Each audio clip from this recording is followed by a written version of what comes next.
Welcome to The Nature of Things. I'm David Suzuki. We often hear of the two cultures, science and the arts, as if there's a great gulf that separates them. But it isn't always so, as we'll see tonight.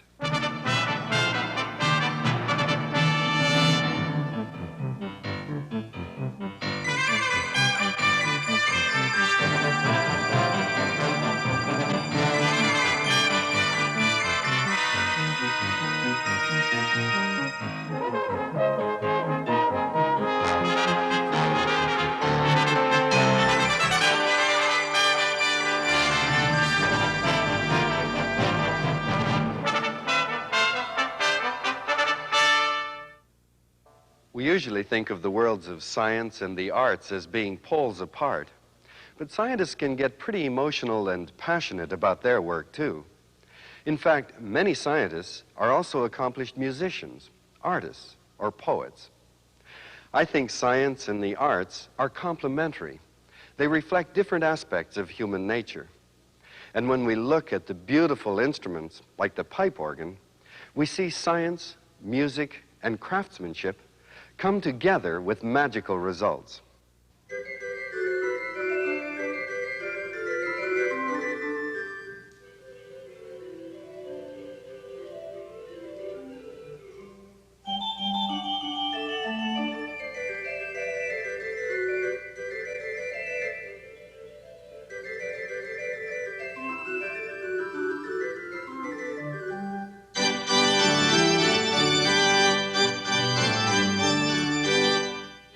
It's the sound of ceremony, the voice of triumph and sorrow. It speaks to us out of history, an ancient partnership of science and art.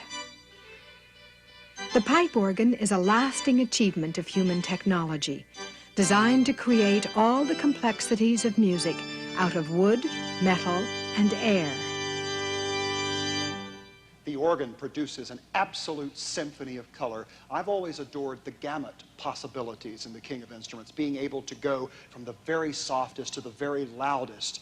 And also, the pipe sizes. You know, thousands and thousands of pipes are at the command of the organist. They can be 64 feet high and weigh literally tons, right to the size of a pencil and weigh practically nothing. And also, playing the organ can be a very physical thing indeed. It demands all of the resources that the human can possibly give.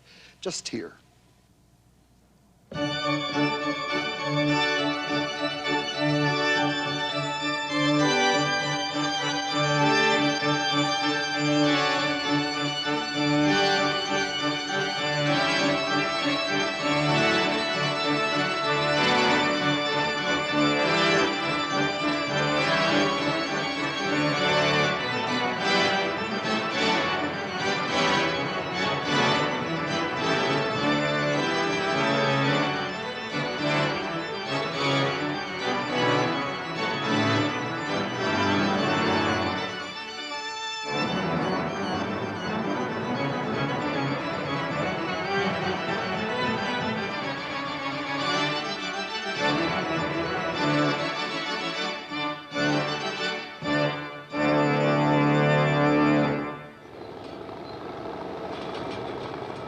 The truck is full of music. It's delivering a year of work and 1,000 years of tradition to St. Andrew's Presbyterian Church in central Toronto.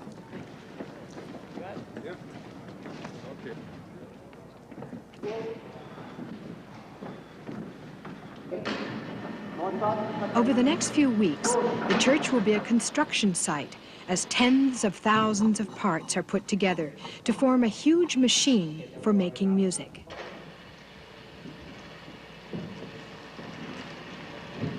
It's a giant undertaking, and at its center is Carl Wilhelm, the master craftsman who designed and built this organ. Under his hands, these solid, weighty materials take on the most delicate of tasks. All this mighty machinery is made to engineer air into music. It begins here, in the reservoir that gives the organ its supply of air. An electric pump fills it up, and then the top is weighted to keep the air at constant pressure.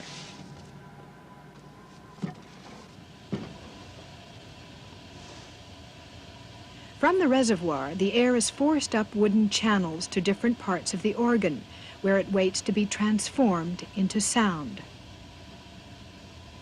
It's stored at the very heart of the instrument in a series of wind chests like this one. The wind chest is the meeting place of pipe and air. All the controls of the organ converge here.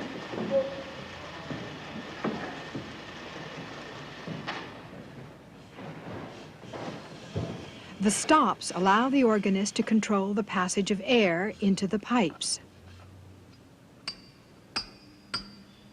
When the stop is pulled, high up on top of the wind chest, a slider moves, lining up holes so that air can pass out of the wind chest into the row of pipes that will stand immediately above.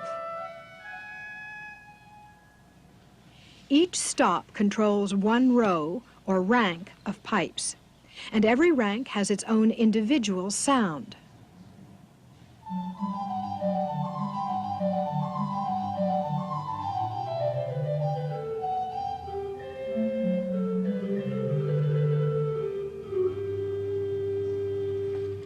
The keys control each note.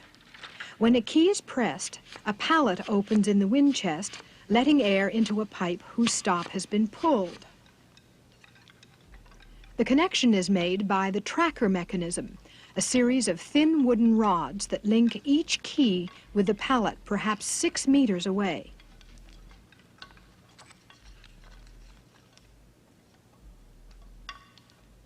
With an intricate system of hooks and hinges, the trackers weave their way through the whole organ, a delicate wooden web that's engineered to be minutely responsive to the musician's touch. Keys, trackers, stops, and sliders, they all perform a single task, controlling the passage of air into the pipes, letting it in, shutting it out.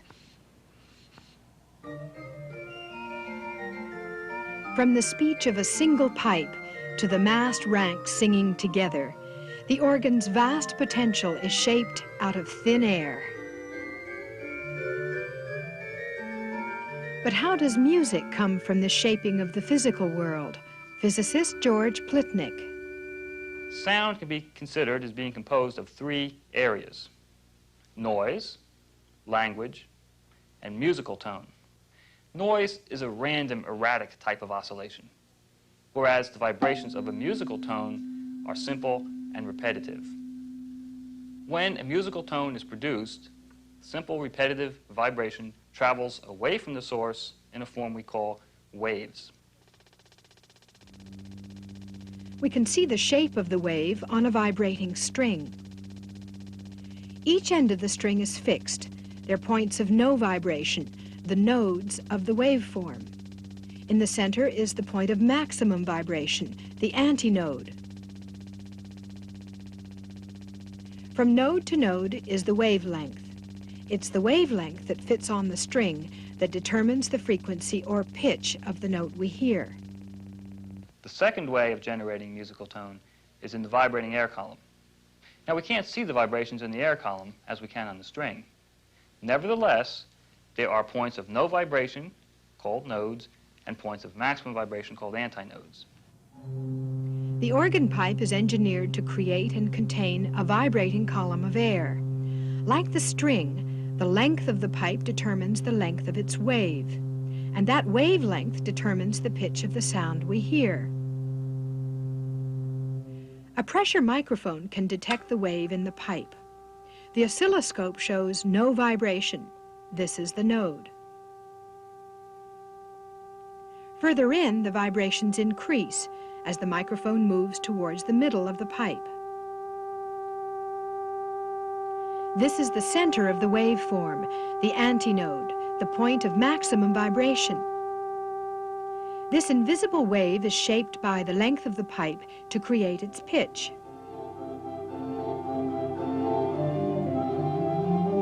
Every pipe in the organ is the physical shape of the pitch it produces, and there are thousands of them. These multitudes are the frozen forms of music itself, in all its incredible range and variety. I really love the organ because of its extraordinary extremes. You can go very, very low, very, very high, very soft, and very loud. Just to give you some idea, we can play some sounds on a little flute stop very, very high up on the keyboard.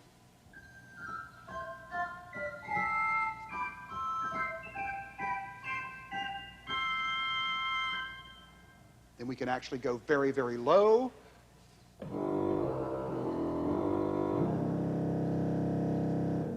Right? We can play very, very softly.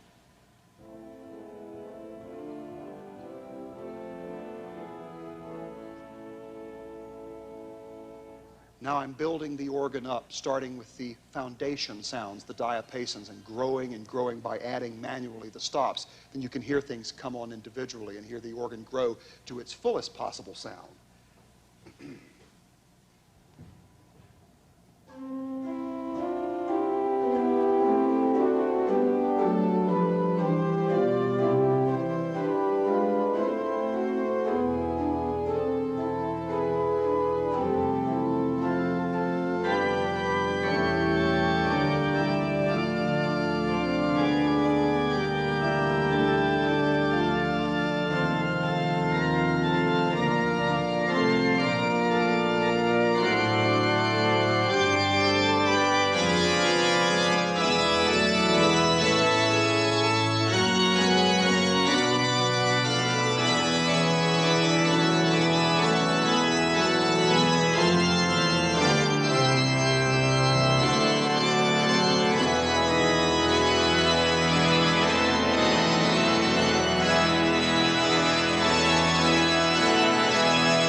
Such a tumult of sound must be carefully engineered to fit the space it fills.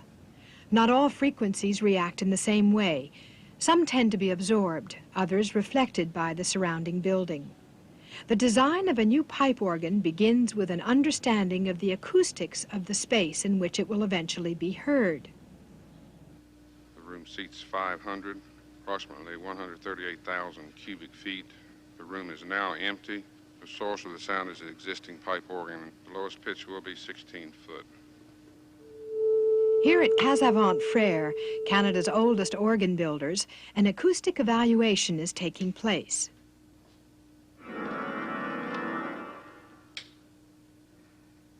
The reverberation time for different frequencies in the building is measured from repeated musical chords.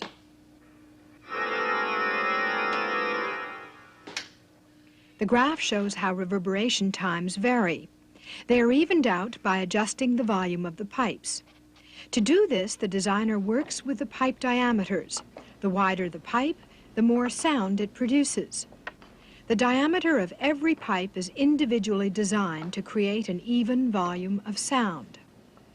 Laid out on a plan of the wind chest, they represent a vast range of frequencies, custom designed to fit the particular space they're destined for.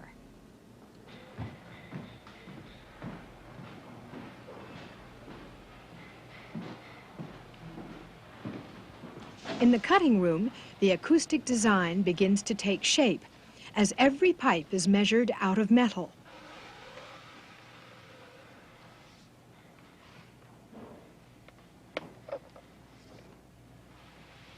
One by one, thousands of notes are made to measure, their physical dimensions dictated by the instrument's acoustic purpose.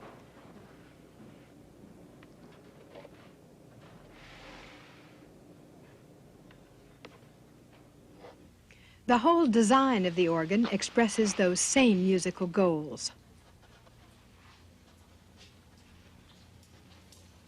The designer works to reveal the visual beauty of musical proportion, creating an instrument that to both eye and ear will be in harmony with its surroundings.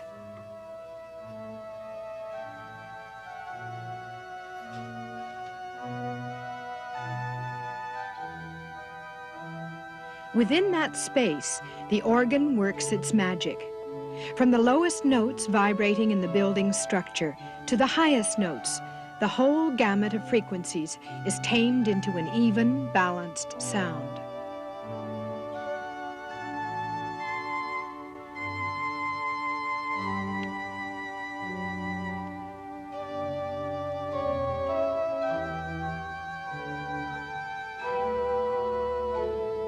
The whole church is its sounding board, tuned to that subtle receiver, the human ear. It's an extraordinary achievement. The organ's acoustic design allows great contrast in volume, an immense variety of tones to coexist without distortion. It brings to the musician a vast potential for musical expression.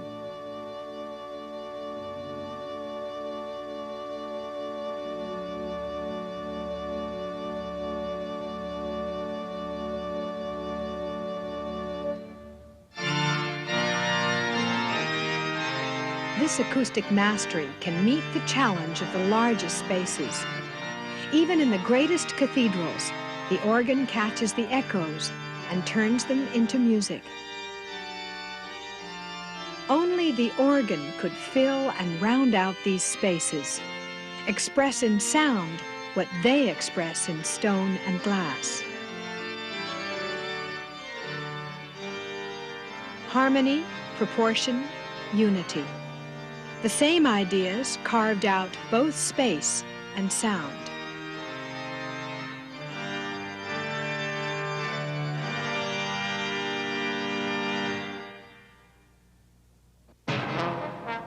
Stay with us for more on the history and science of pipe organs on The Nature of Things with David Suzuki.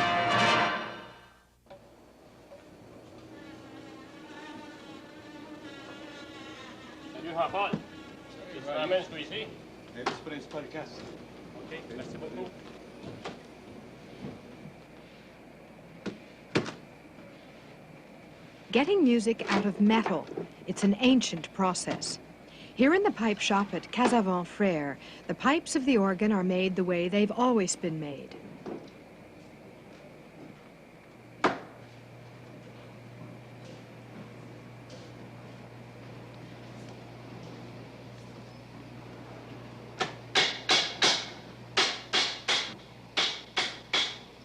This is the body of the pipe, its speaking length, where vibrating air will be shaped into the wavelength of its pitch.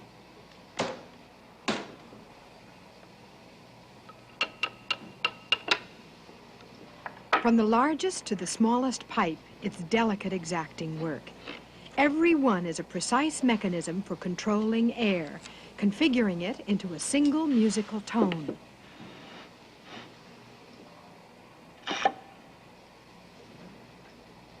The foot of the pipe is the pathway for the air up into the pipe body. Its narrow end will sit on the wind chest, waiting for the wind to blow.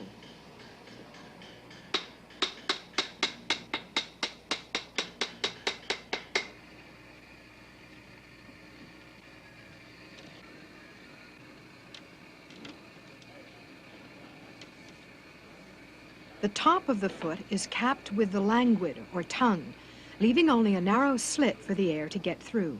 It's called the flue.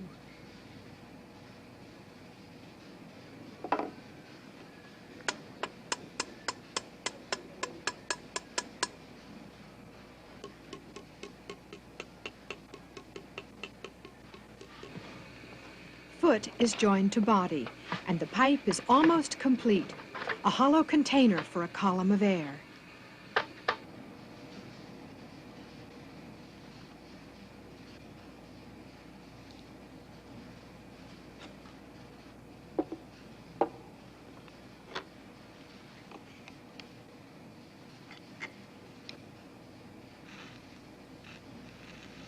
To speak, the pipe must have a mouth.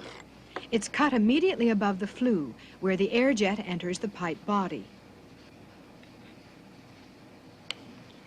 When that jet hits the upper lip, the column of air is set vibrating.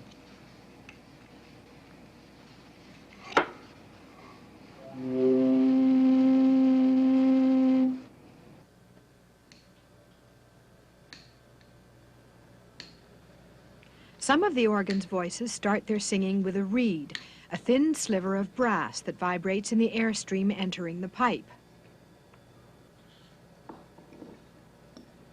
A tuning wire sets the pitch by altering the reed's vibrating length. Brass and air combine to give the organ a very special quality of sound.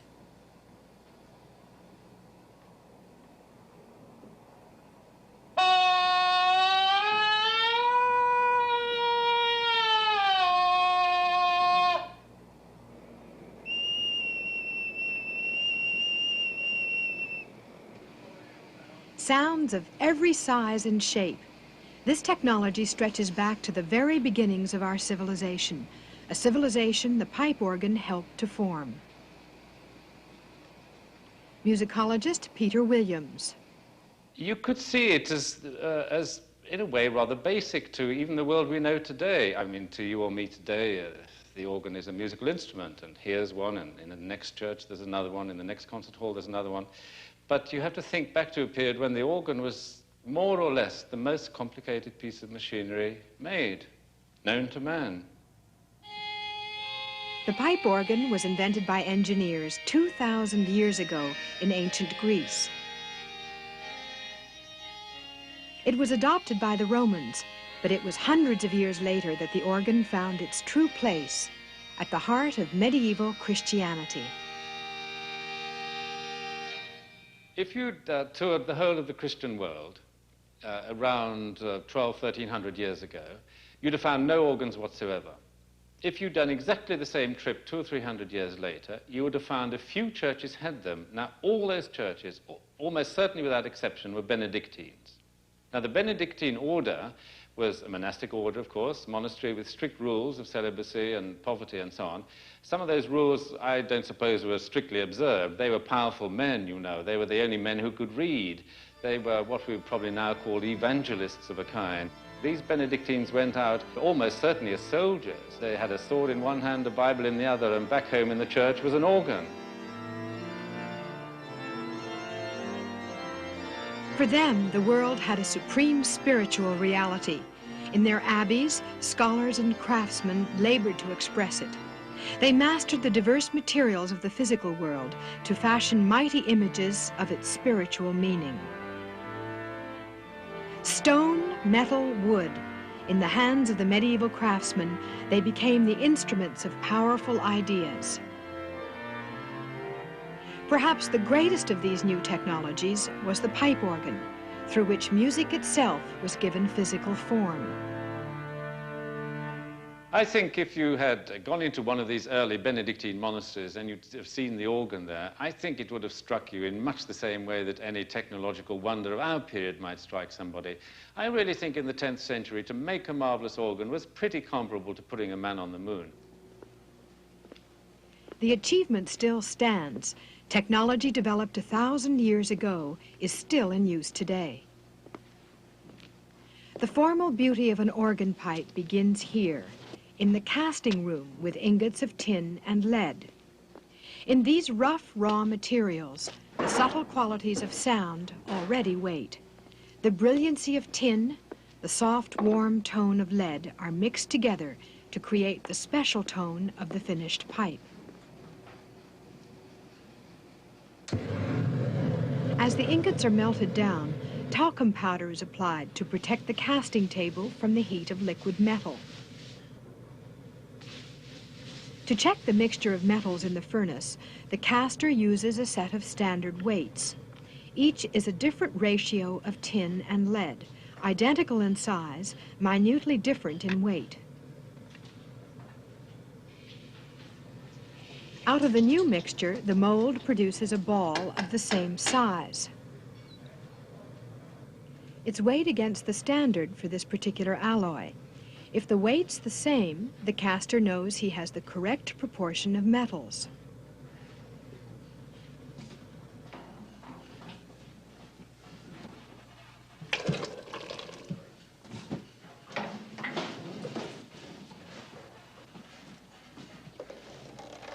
To an experienced eye, the metal reveals its readiness for casting. When it's cool enough, it will go grainy here on the back of the ladle. It's still too hot, so a sheet of the same alloy is added to cool down the mixture.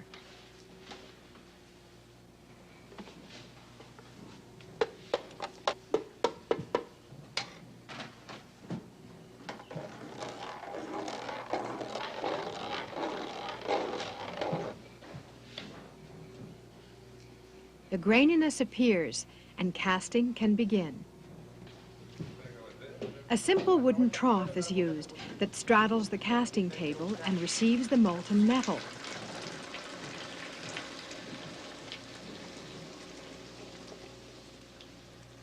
Across the bottom of the trough is a narrow slit. With an even, easy pace, it's pushed down the length of the table, leaving a gleaming layer in its wake.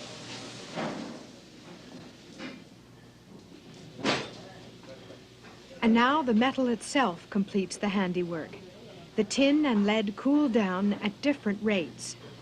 Slowly, a pattern forms on the metal surface, the crystal structure of their fire-born fusion.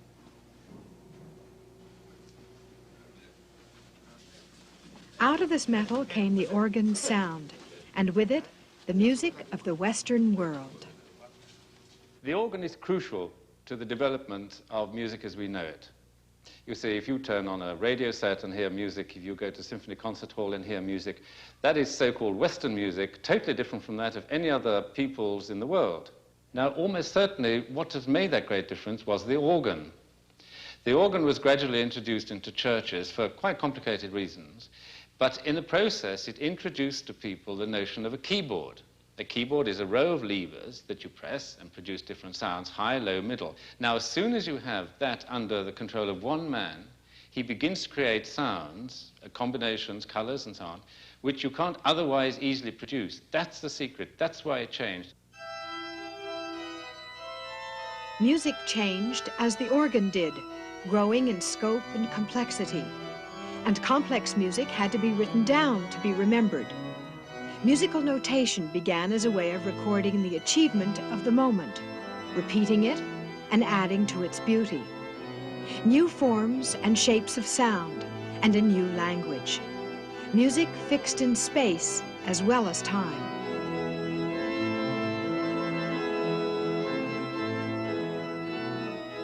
From hand to key to pipes to the human mind, the widening spiral of Western music began in a unique partnership of organist and instrument in the churches of the Middle Ages. So that when the monks sang, let us say, an Amen,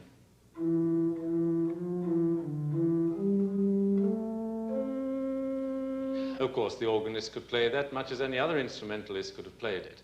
But what the organist did, and the great wonderful thing that happened, was that he began to discover he could put other notes with it. Or he might even find that he could move in both hands with the same Amen.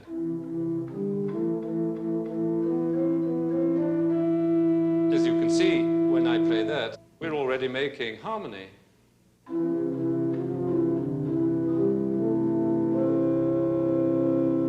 Fashions changed, and one particular kind of harmony made from these notes, something like 600-700 years ago, was a parallel harmony, moving together, but three at a time.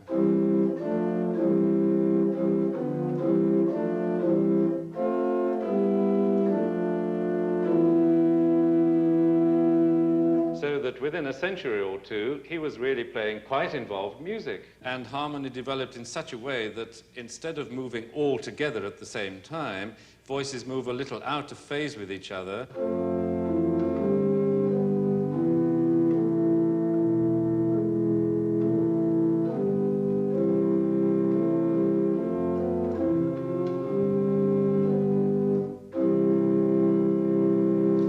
With that, I've taken you through 700 or 800 years of music, and we've reached, indeed, Bach. But my point is that that was not possible in any other culture, in any other civilization, but the one that had the keyboard, that is to say, the organ.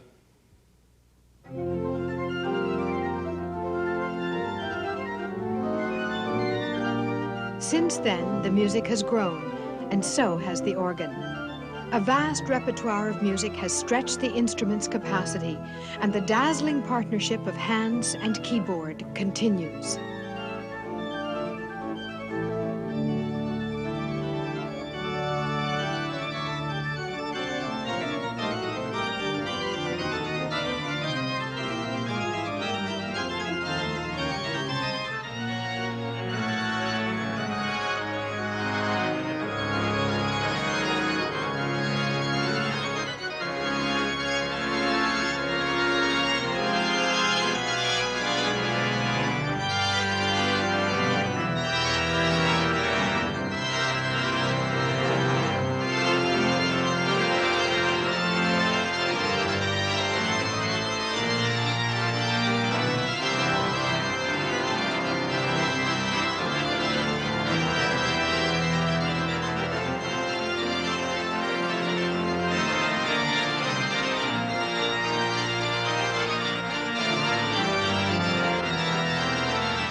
More on pipe organs, how they work and how they have shaped Western music. Coming up on The Nature of Things with David Suzuki.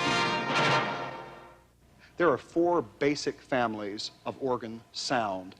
Perhaps the most famous are the diapasons, or the principal sounds, which imitate absolutely nothing in the symphony orchestra. They're common only to the organ. They sound something like this. You can add higher pitched principals. Give sparkle to the organ.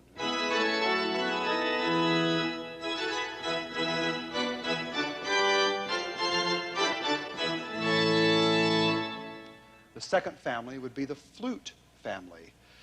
For here, I'll usually show a very light, airy sound which appears on the lower keyboard here. You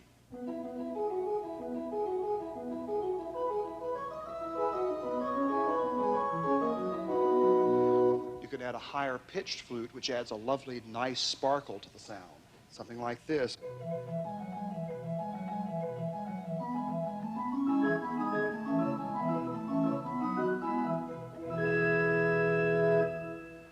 The third family would be the string family, and they're very soft, very, very meditative and so forth. They're a very pensive sort of sound because they're under expression, and you can actually make them louder and softer.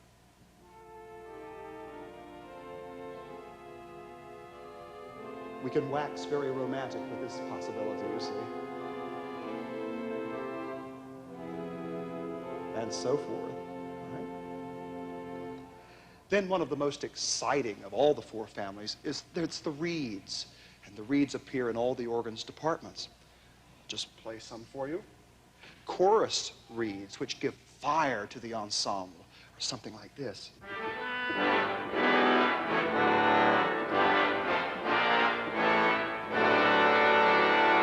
Sounds something like the entrance of the gladiators or whatever, you know. If you add that to the organ sound, though, it really gives it marvelous spit and fire. There are also imitative orchestral reeds. Here's a little oboe, which is very beautiful.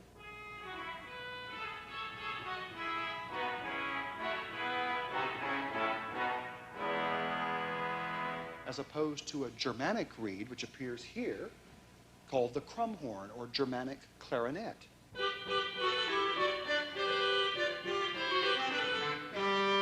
I love playing this crumhorn register in the lower end of the keyboard.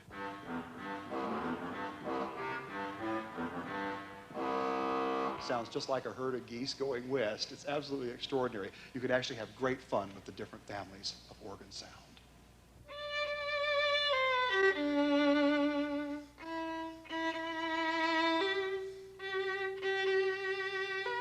What gives each instrument its characteristic sound? Why does the violin sound so rich and the flute so haunting and hollow? It's because they don't produce pure sounds. Every note they make is a combination of many different pitches. When a string is plucked, we can hear its fundamental pitch. But we can hear other pitches too. The pitch of a string, half as long, can be heard on the long string. The long string produces both pitches at once, as though the strings were being played together. So, as well as the fundamental wavelength, a wavelength half as long fits on the string. Both these frequencies can be heard together when a single string is plucked. This is the special nature of a string that allows it to create a complex musical tone. It can vibrate at several frequencies at once, because many different wavelengths fit on it. In every musical tone, we hear those frequencies sounding simultaneously. The sound of the long string also contains the pitch of a string 1/3 as long. Its pitch sounds when the long string is plucked, because its wavelength also fits exactly on the string. This physical relationship is the basis of musical tone. It works the same way in a vibrating column of air. This pipe contains cork dust. When a musical tone is put through it, the dust will show the complex waveforms that all occur simultaneously within the pipe.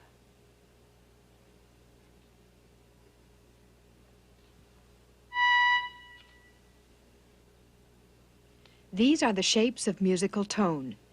Each instrument manipulates them differently, combining more of one frequency, less of another into a unique structure of overtones.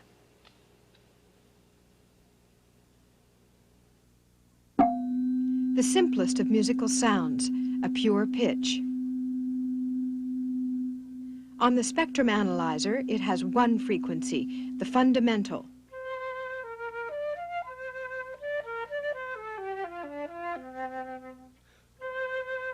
The flute creates a more complex spectrum of sound. It's built out of a strong fundamental pitch and a number of weaker overtone frequencies.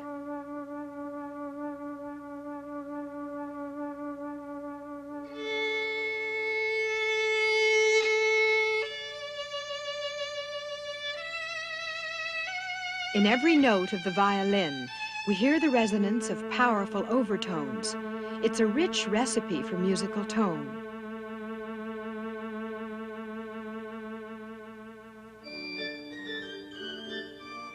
Every instrument has its own unique sound, created out of its overtone structure. But the organ exploits all the possibilities of musical tone, sculpting a spectrum of sound in every size and shape. It creates a bewildering array of tones and colors, including the sounds of many different instruments in its endless repertoire. Those are flute registers. This staggering variety of sound is created by the shape of the pipes. Each shape molds its overtones differently to produce a characteristic tone. All the families are here: the reeds, the flutes, the strings, and the organ's own sound, the diapasons. And within those families, the separate voices of the ranks.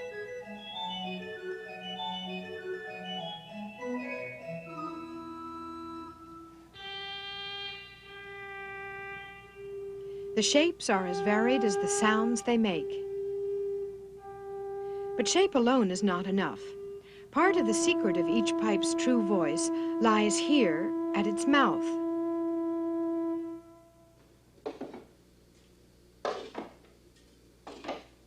A new rank of pipes has a long way to go before these puffs and squeaks become music.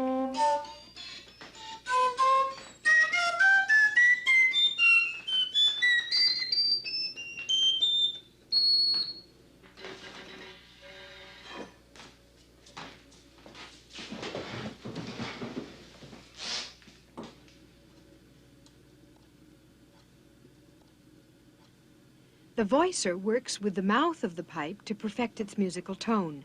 It takes skill and long years of experience.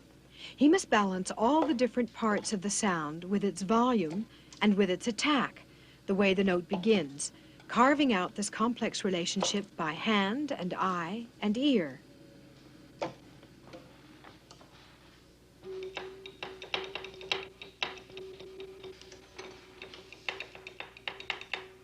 I think the pipe is quite too soft, not speaking at all, not sounding right.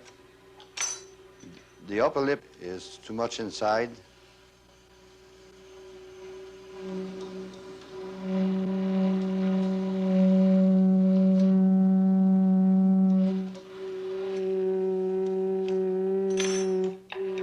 Now the attack is very slow. I'll have to put that section, what we call the languid, down.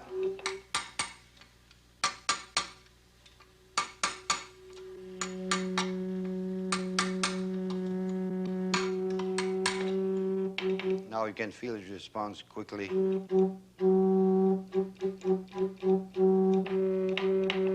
That's the kind of sound we're looking on that pipe.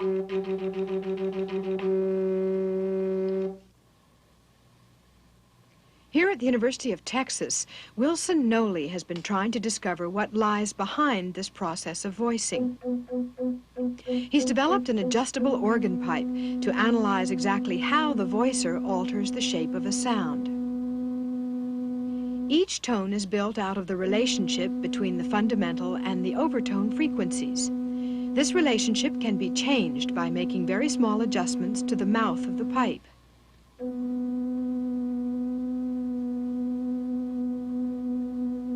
As the upper lip is lowered, the tone becomes richer, warmer.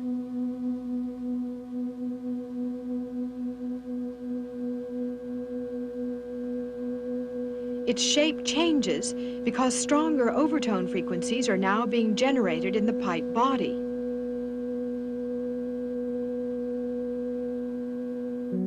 When the voicer pulls out the upper lip, he's also changing the overtones the pipe produces. As the upper lip moves directly over the air jet, the fundamental pitch becomes dominant. When the lip is offset in front or behind, overtone frequencies enrich the sound. Such small adjustments lie behind the organ's huge variety of sounds. For centuries, voicers have worked minutely, pipe by pipe, finding each voice and making them sing together.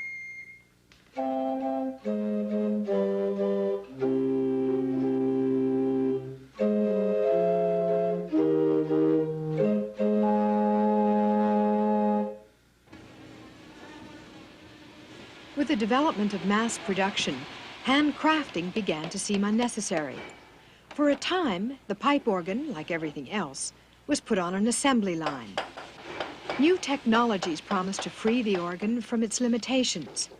With electricity, the instrument could grow in all directions. New sounds of every kind were added. The possibilities seemed endless.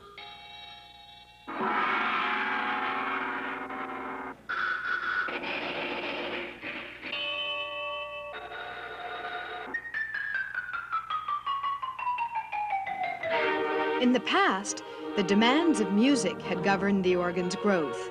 Now, with technology in charge, the great organs in churches and cathedrals were changed, and in theaters, the organ entered the world of entertainment.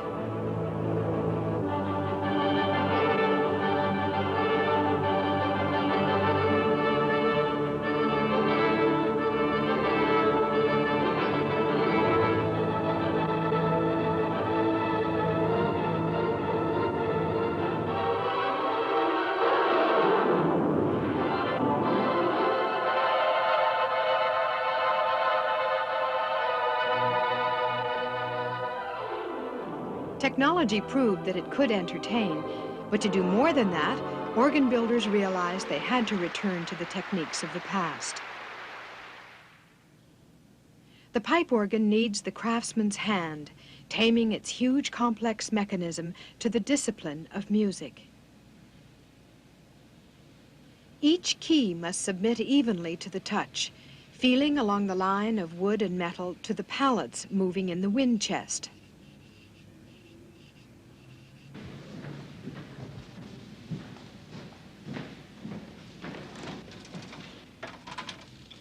What's up there? You know, up a little bit.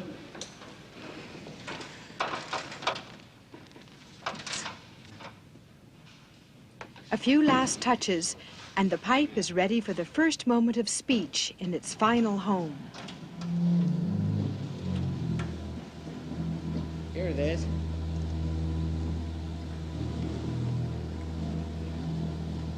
Good more.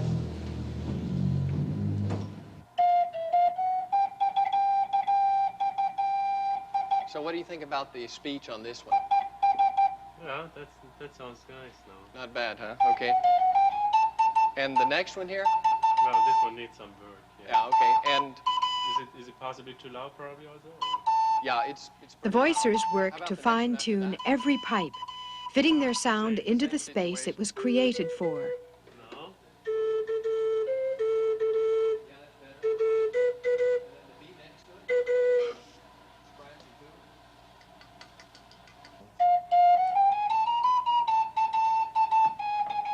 Here's a pipe that we've worked on, and it gives a nice round fluty sound. This is a flute stop. And right next to it, the one that we haven't done yet, is too loud, and it scratches and it spits when it speaks, so it's got about everything that you don't want. So we have to iron that out. Okay, I made the flue narrower. Is it still loud enough?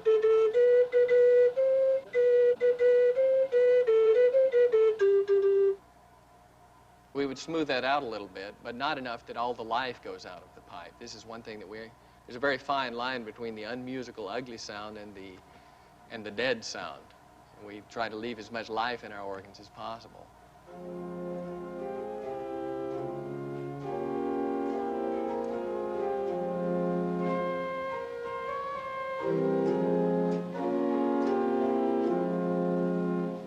The final voicing brings the whole organ to life. Each pipe must speak out its own clear tone, but blend together smoothly in the rank.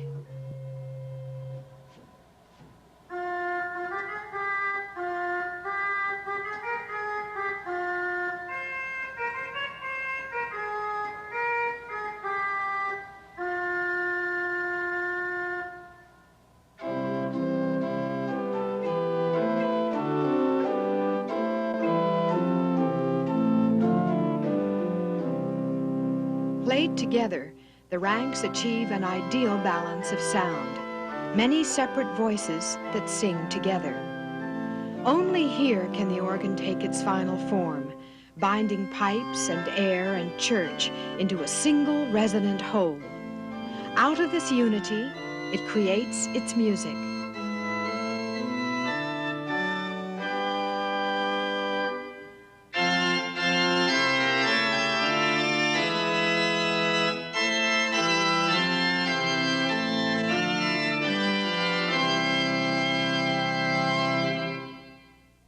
Organ, of course, is my life, and I've devoted my entire life to seeing that it eventually is established in everyone's mind, every layperson's and musician's, it doesn't matter who, as simply the finest instrument around. Just like the great composers and musicians who felt it was the king of instruments, it would be nice in my lifetime to see it as established a musical medium as is the piano, the symphony orchestra, or the violin. And with marvelous organs like this, that's a goal which is easily attainable. St. Andrews has its organ, and people come, as they have for centuries, to hear the organ play. Under the hands of Douglas Bodie, the instrument begins its life of music.